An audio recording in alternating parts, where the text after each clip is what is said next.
আসামের উচ্ছেদ বিচার নিয়ে এবার আইনি প্রশ্নের মুখে পড়েছে রাজ্য প্রশাসন। উচ্ছেদে অনুসরণ করা হয়নি আদালতের পূর্ণাঙ্গ নির্দেশিকা, বিষয়টি এখন সুপ্রিম কোর্টের নজরে। আসামের বিতর্কিত উচ্ছেদ বিচার নিয়ে রাজ্য প্রশাসন এখন আইনি জবাবদিহির পর্যায়ে। ধুবড়ী গোয়ালপাড়ার ডিসি, এসপি, সার্কেল অফিসার, ওসিকে নোটিশ জারি করে ব্যাখ্যা তলব করেছে সুপ্রিম কোর্ট।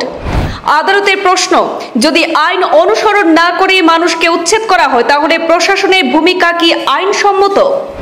উচ্ছেদে যুক্ত সরকারি আধিকারিকদের বিরুদ্ধে প্রশ্ন উঠেছে আদালতে। আদালতের নির্দিষ্ট গাইডলাইন উচ্ছেদ প্রক্রিয়ায় মানা হয়নি বলে অভিযোগ।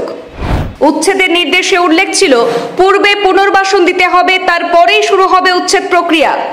কিন্তু বাস্তবে দেখা গেছে রাজ্য সরকার থেকে পুনর্বাসনের ব্যবস্থাই করা হয়নি, এমনকি নোটিশ পর্যন্ত দেওয়া হয়নি। এ নিয়ে উঠেছে প্রশ্ন, যা সুপ্রিম কোর্টের দৃষ্টিগোচর হয়েছে।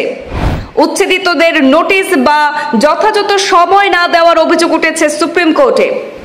রাজ্য সরকারের মুখ্য সচিবকেও এই বিষয়ে নোটিশ জারি করা হয়েছে। নোটিশ পাঠানো হয়েছে গোয়ালপাড়ার জেলা কমিশনারকে। বালিজারের সার্কেল অফিসার এবং গোয়ালপাড়া সদর থানার ওসিকেও আদালতের নোটিশ পাঠানো হয়েছে। আসামের উচ্ছেদে আইন না মানার অভিযোগে দায়েরকৃত একটি মামলার শুনানিতে সুপ্রিম কোর্ট সরাসরি জেলা প্রশাসক, পুলিশ সুপার এবং স্থানীয় থানার অফিসার ইনচার্জ অর্থাৎ ওসিকে নোটিশ পাঠিয়ে জবাবদিহি তলব করেছে সর্বোচ্চ আদালত। এবং শীর্ষ আদালতের পর্যবেক্ষণে বলা হয়েছে, উচ্ছেদের সময় মানবাধিকার লঙ্ঘনের অভিযোগ একটি গুরুত্বপূর্ণ বিষয়। আদালতের প্রশ্ন যে আইন অনুসরণ না করে যদি মানুষকে উচ্ছেদ করা হয় তাহলে প্রশাসনের ভূমিকা কতটা আইনসম্মত? স্থানীয় বাসিন্দাদের দাবি, ন্যূনতম নোটিশ ছাড়াই তাদের ঘরবাড়ি সরানো হয়েছে।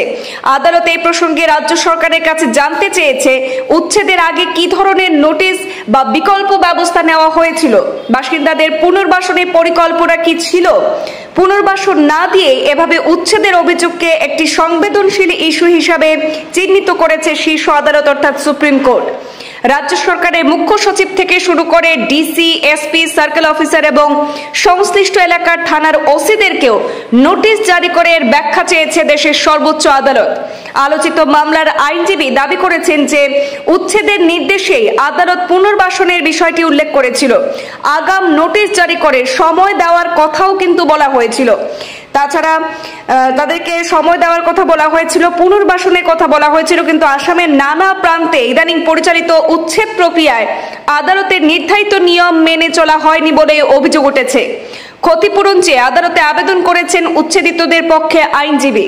অফ ইণ্ডিয়া ডিটেইল গাইডলাইন্স পাছ কৰিছিলে ডেমলিশ্যনছৰ ওপৰত, আৰু এই গাইডলাইন্সৰ যদি ভাইলেশ্যন হয় সেই ছেইম জাজমেণ্টত এই কথাটোও উল্লেখ কৰা আছিলে যে আপোনালোকে কণ্টেম্পটো প্ৰেফাৰ কৰিব পাৰিব।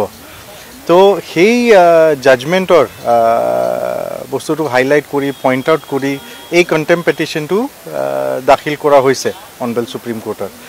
এতিয়া এই কণ্টেম্প পেটিশ্যনৰ মেইন বিষয় হৈছে যোনটো হাছিলা বিলত যোনটো এভিকশ্যন ডেমলিশ্যন চলি আছে, without notice, without due regard, without due process of law, without any compensation, rehabilitation, মানুহৰ লগত কোনো এংগেজমেণ্ট নাই আৰু সিহঁতক সময়ো দিয়া নাই তাৰপৰা ইভাকুৱেশ্যনৰ কাৰণে, ওলাবৰ কাৰণে।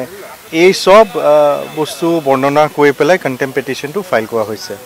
আৰু এইখন কণ্টেম্প পেটিশ্যনত আজি মাননীয় উচ্চতম ন্যায়ালয় বেঞ্চ, যোনটোত honourable chief justice of India justice B R Gavai আছে, জাষ্টিছ বিনোদ চন্দ্ৰন আছে, সিহঁতে আজি নোটিছ ইছ্যু কৰিছে। আৰু নোটিছ ইছ্যু কৰা হৈছে আমাৰ অসমৰ চিফ ছেক্ৰেটাৰী, গোৱালপাৰাৰ এছপি, ডিচি, তাৰ ওপৰত যিমানবিলাক অফিচাৰ্ছ ইনভলভ আছে সিহঁতৰ ওপৰত নোটিছ দিয়া হৈছে। প্রসঙ্গত, আসামের বিভিন্ন জেলায় গত কয়েক মাস ধরে অবৈধ দখলদারিত্বের অভিযোগ তুলে বড় আকারে উচ্ছেদ অভিযান চালাচ্ছে রাজ্য প্রশাসন। আর এই ইস্যু নিয়ে ইতিমধ্যে রাজনৈতিক এবং মানবাধিকার মহলে বিতর্ক তৈরি হয়েছে। গতকাল উচ্ছেদ মামলাটি সুপ্রিম কোর্টের প্রধান বিচারপতির এজলাসে উত্থাপিত হলে পুনর্বাসন বা নোটিশবিহীন উচ্ছেদে বিস্ময় প্রকাশ করে কঠোর পদক্ষেপ গ্রহণ করেছেন সুপ্রিম প্রধান বিচারপতি। এই মামলার পরবর্তী শুনানির জন্য আদালত তারিখ নির্ধারণ করে পরবর্তী শুনানির আগে সংশ্লিষ্ট আধিকারিকদের জবাব জমা দেওয়ার নির্দেশ দেওয়া হয়েছে সুপ্রিম কোর্টের পক্ষ থেকে।